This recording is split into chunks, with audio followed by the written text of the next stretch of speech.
오늘 주님과 동행을 이라는 제목을 가지고 말씀을 나누고자 합니다. 제가 뭐 이렇게 찾아보려고 찾아본 건 아닌데 그냥 어디서 본지 모르겠어요. 랜덤으로 이렇게 이제 영상 같은 게 이렇게 떠서 이렇게 본 적이 있는데 이 영상이 이제 다리가 불편한 아들하고 어머니 사이에 벌어졌던 일에 대한 어떤 짧은 영상을 이렇게 본 적이 있습니다. 이 배경이 뭐였냐면 이 눈이 내리는 겨울에 이 언덕 위에 자리 잡은 집이었습니다. 이 영상의 이제 핵심은 이제 어렸을 때 전혀 몰랐던 어머니의 한 가지 헌신을 이 아들이 나중에 뒤늦게야 깨달았다는 게 이 영상의 핵심이었습니다. 이 헌신이 뭐였냐면 다리가 불편한 아들이 눈 오는 날 언덕에서 넘어지지 않게 매일 아침 일찍 일어나셔서 눈을 이렇게 싹 다 치워주셨던 그런 헌신 때문에 이 아들이 넘어지지 않았는데 그 아들은 이제 나중에 깨달은 것이죠.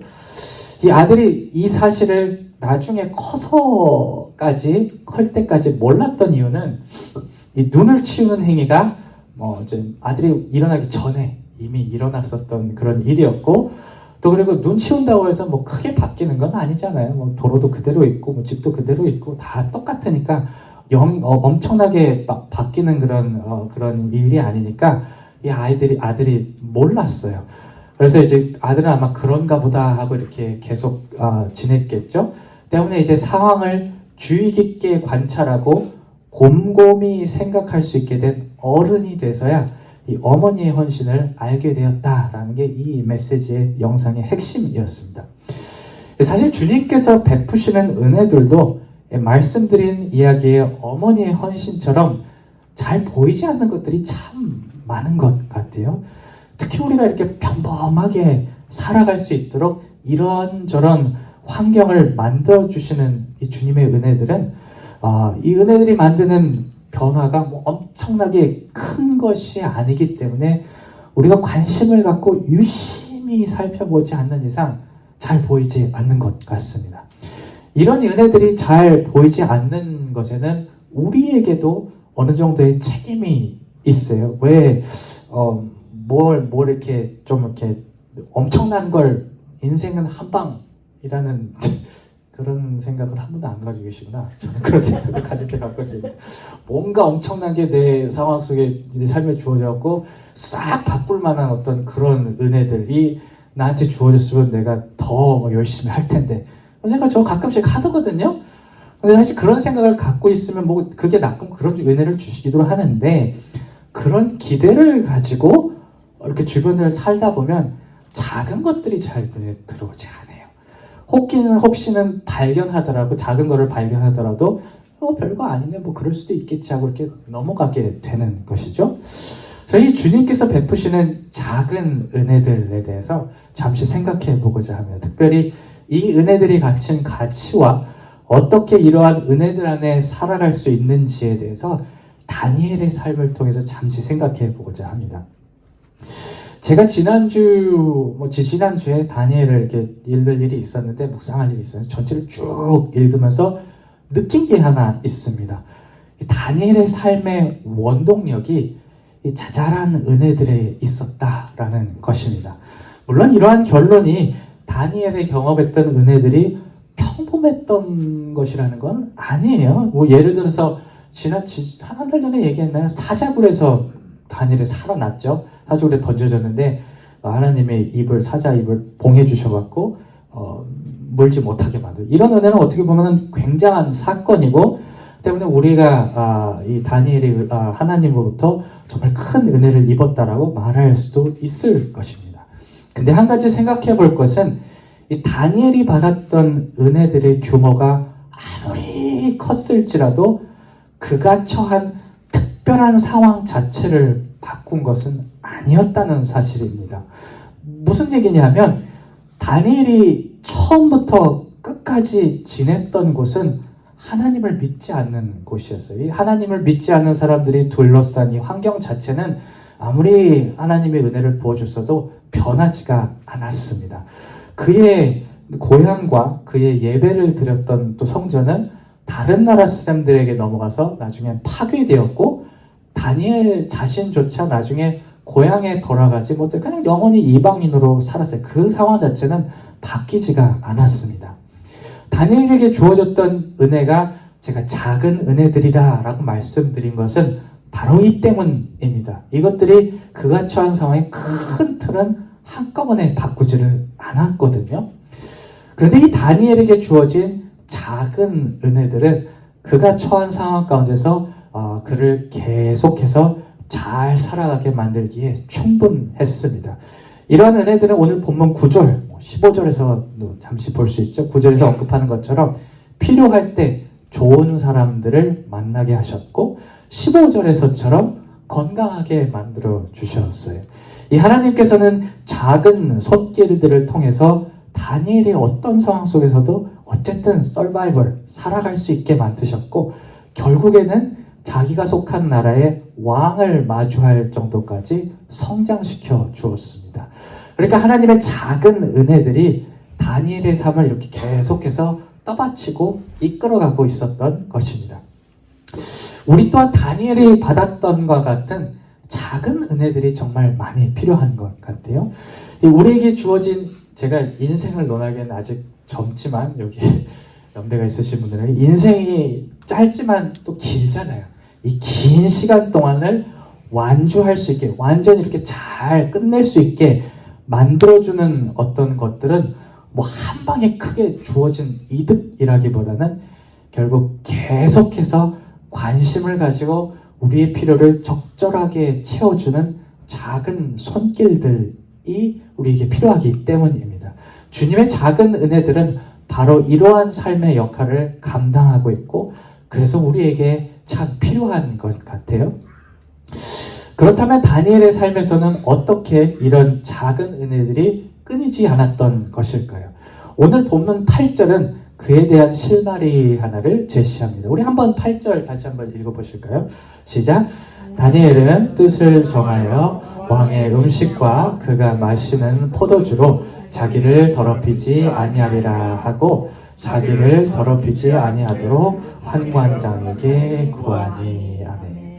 그러니까 뭘 하고 있냐면 자기가 먹는 것에 대해서 어떤 결정을 하고 있는, 더럽히지 않겠다고 또 이제 하나님을 기억하기 위한 노력을 우리에게 보여주고 있습니다. 본문에서 더럽혀진다라는 얘기는 뭐 음식 먹다가 옷에 묻어서 더러워졌다는 게 아니라 어떤 영적으로, 의식적으로 더러워지는 것을 의미를 합니다. 그리고 더럽히거나 더럽혀지지 않는 기준은 다른 것이 아니라 하나님의 말씀이었어요. 예를 들어서 레위기 혹시 읽어보시면 기억하실 거예요.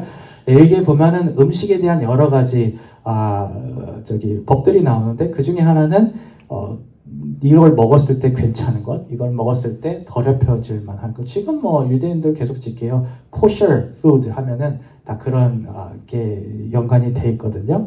어쨌든 어떤 하나님께서 말씀해 주셨던 그런 음식에 관한 것, 혹은 마음가짐에 관한 것들을 지키기 위해서 이 자기 스스로 이 음식에 관련된 법을 정한 것입니다. 그러니까 현재 다니엘은 먹을 것을 구별하는 것을 통해서 하나님을 떠올리고 있는 거예요. 음식 자체를 먹는 거, 가려 먹는 게 중요한 게 아니라 요걸 통해서 하나님을 기억하겠다는 것입니다. 그리고 하나님을 잘 섬기고자 한다는 그 의지가 이 다니엘의 8절의 어떤 결정에 녹아있는 것입니다.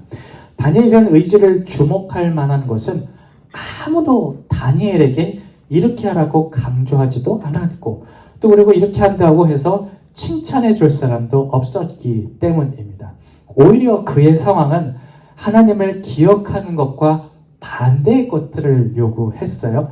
먼저는 자신이 살고 있는 나라가 이런 행위를 원치 않았습니다. 제가 아까도 처음에 말씀드렸듯이 주변에 살고 있는 사람들이 자체가 하나님에 대한 인식이 별로 없었기 때문에 단지 하나님을 섬기는 것, 주님을 섬기는 것이 목숨의 위협을 처한 상황에 놓일 수가 있어서 나중에 다니엘 6장을 보면 기도하는 것 때문에 죽을 뻔한 경험이 다니엘을 겪거든요. 또 한 가지 어려움은 아마 그의 신앙 신앙과 관련이 될 것입니다. 왜냐하면 다니엘이 지금 이 살고 있는 바빌론에 온 것이 좋은 일 때문에 온 게 아니에요. 뭐 초청받아서 온 상황이 아닙니다. 어떤 상황이냐면 자신의 나라가 망해가는 과정 속에서 끌려온 거예요. 강제로 끌려왔어요.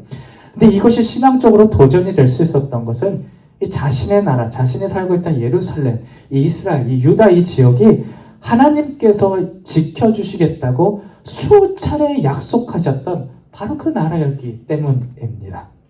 특별히 그가 있었던 예루살렘 성전은 하나님께서 거하시는 것이고 하나님의 상징이라고 그렇게 여겼는데 오늘 본문 1장 1절 2절에서 언급하는 것처럼 이 하나님의 장소, 하나님이 지켜주시겠다는 장소가 내 고향이 바빌론에 의해서 함락이 된 것입니다. 이렇게 하나님께서 도대체 뭘 하고 계시는, 하나님께서 지금 뭔가 하고 있기는 한가? 라는 생각이 그를 괴롭혀도 이상하지 않을 이런 어수선한 상황 속에서 다니엘은 하나님을 기억해 냅니다. 그리고 그를 계속 따를 것을 결심을 하는 것이죠. 그리고 다니엘이 하나님을 이렇게 기억하려고 노력했을 때 하나님도 다니엘을 기억해 주셨습니다. 음식을 통해서 하나님을 기억하고 따르고자 했던 그의 결정을 잘 유지할 수 있도록 9절에서처럼 좀 전에 얘기했죠. 감독관의 마음을 움직여 주셨고 15절처럼 제한된 음식 풀떼기를 먹고도 다른 모든 사람들보다 건강하게 만들어 주셨습니다. 여러분, 이 하나님과 동행한다, 예수님과 함께 걷는다 라는 표현들을 한 번쯤은 들어보셨을 거예요. 뭐 찬송가에도 있죠. 주 예수와 동행하니 그 어디나 하늘처럼 하나님과 함께 걷는다라는 표현을 들어보셨을 텐데 저는 오늘 말씀을 묵상하며 이 동행한다는 말이 다니엘의 삶과 참 어울린다고 생각을 했습니다. 이 동행한다는 것이 계속 함께 나아간다는 표현인데 다니엘의 삶이 딱 그러했거든요. 뭐 노아의 방주나 출애굽기의 홍수 사건처럼 이 천지를 개벽할 만한 그런 기적들은 그의 삶에 없었지만 작은 은혜들 가운데서 계속해서 하나님과 걸어간 것입니다. 특별히 서로 기억하는 것을 통해 다니엘은 하나님은 다니엘을 기억하는 것을 통해 함께 걸어갔다는 사실은 우리로 하여금 주님과 동행한다는 것이 무엇인지에 대한 한 가지 구체적인 예시를 보여주고 있다라는 그런 생각을 갖게 되었습니다. 말씀을 정리할게요. 우리가 주님이 주시는 작은 은혜들의 소중함을 조금 더 알아야 하지 않을까 싶습니다. 우리가 언제 끝날지 모를 이 길을 주님과 함께 계속 걷게 만드는 것은 이 주님께서 지속해 주시는 작지만 우리 삶을 지탱해 주는 이런 은혜들이기 때문입니다. 지금도 조금만 삶을 돌아보면 주님께서 제공해 주시는 것들이 참 많은 것 같아요. 사실 오늘 이 자리에 모여서 예배 드릴 수 있는 것도 우리의 삶 부분을 조정해 주시고 만들어 가셨던 하나님의 보이지 않는 작은 손길들이 있었기 때문에 우리가 이 자리에 나올 수 있었을 것이에요. 또 우리가 엄청나게 넉넉하진 않지만 삶을 꾸려갈 수 있는 것과 또 무엇인가 계속 할 수 있는 힘을 공급받는 것은, 가지게 되는 것은 주님께서 알게 모르게 여러 경로를 통해 우리를 붙들어 주시고 있기 때문일 것입니다. 우리가 이런 은혜들을 사모하며 주님을 계속해서 기억하는 삶을 살아가야 할 것입니다. 특별히 우리의 주변 상황이 어떻게 아무리 어수선할지라도 순전히 자원하는 마음으로 하나님을 기억하려고 노력하고 하나님을 따라갈 때 반드시 주님 또한 우리를 기억해 주실 줄로 믿고 살아가는 저와 여러분들이 되시기를 주님의 이름으로 축원합니다.